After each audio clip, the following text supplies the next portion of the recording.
It seemed like everyone had a good bear story, and although I didn't see one, I met lots of other people who had.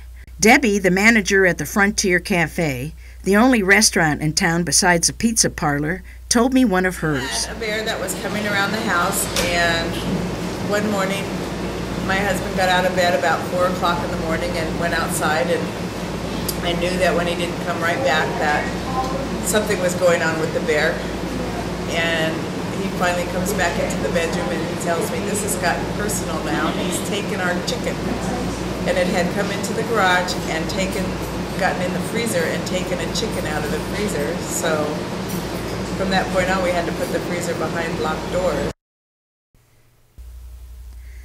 Debbie sent me to talk to Chris, the guy who ran the transfer station. Well, years ago when this was a landfill instead of a transfer station, there are days there'd be 25 bears down in the hole down there.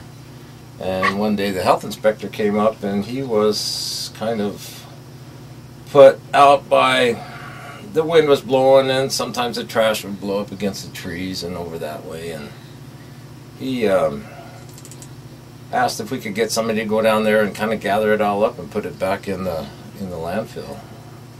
We looked at him and looked at the bears and kind of said, well, would you go down there? His answer was no. I said, well, I don't think anybody else wants to either, not unless they're in a machine, so that's kind of the end of that. Chris told me to look up Bernard because he used to work at the dump and had some great stories.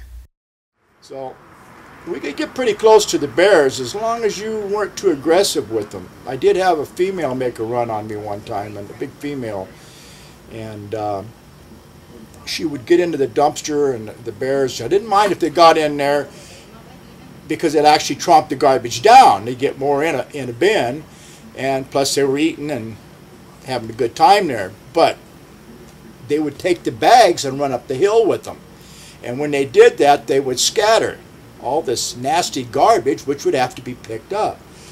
So I chased that female out of there about 3 times. On the 3rd time, she ran at me.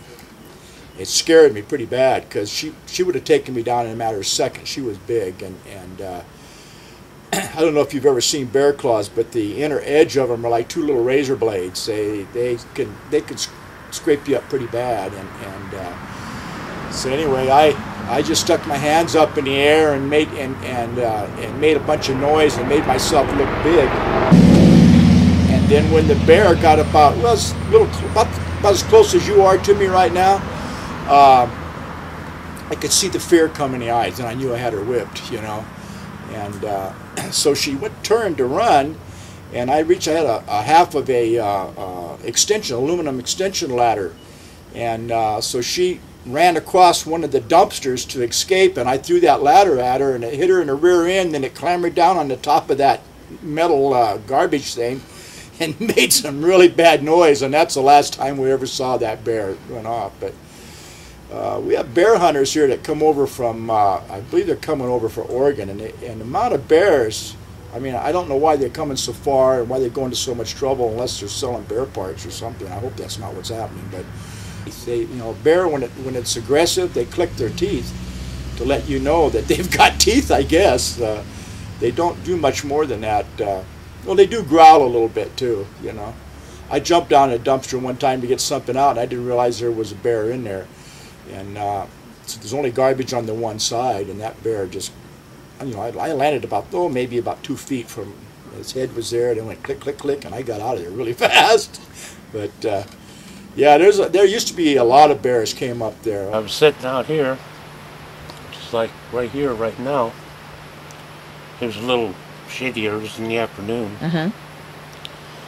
And I noticed a bear come off a hill over there.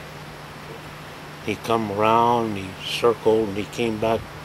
I had a couple big pork steaks on my big platter and some potatoes and some kind of vegetable. But he got a whiff of it.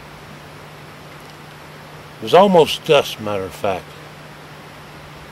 because I saw headlights up on the road up here, on the main road, and I was just getting ready to shoot the bear when the rig came down the hill here, so I didn't want to shoot until I found out who it was.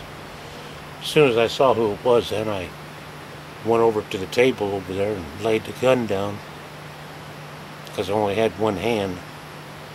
And I pulled the trigger and shot him right above the bank down there, and he rolled off and hit the road there.